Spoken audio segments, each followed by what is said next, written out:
Meditation. I wonder how many of you realize that the cup and not the cross was the greatest symbol of Christendom. Do you realize it was Peter and not Paul who kept the Master's work and word going?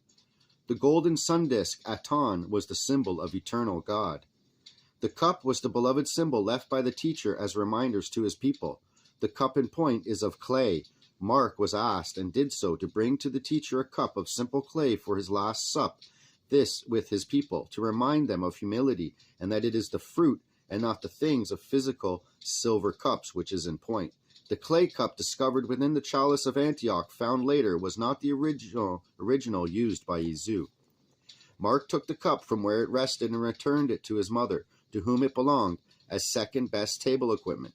Silver was the best, and Mark's mother was a wealthy widow, so the act was one of intent, not accident. The intent was to use that which was of earth substance, of which all things are created. The cup itself represents spiritual truth, or truth of faith. Something strange happened to that cup, however. Mark noted that in the dimly lit room where the cups were placed, this one glowed. Therefore he took it to his room and put it away for safekeeping.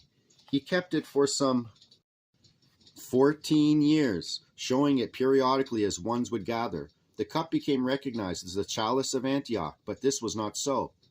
The cup was taken to Antioch by Barnabas and Paul, who had by now worked his way within the group of friends. The chalice was made of silver and contained a cup of clay of the same size.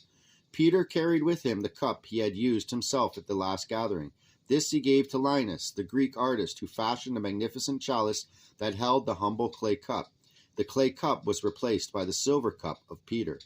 The point is not very big, but the concept is most important, for I am asked about the places of the lion, and you ones seem to know very little about that which I speak. The stories are all entangled with Linus, Solomon, Rahotep, Akhenaton, and Peter, who are all considered and identified in the underground circles as lions, and the lion throne.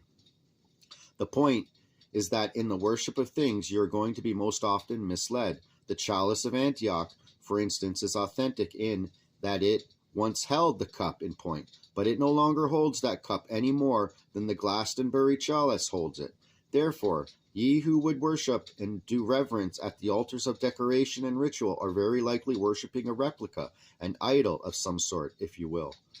The things of God are within the heart, and the soul is the cup of God of eternal life, to be refilled upon petition.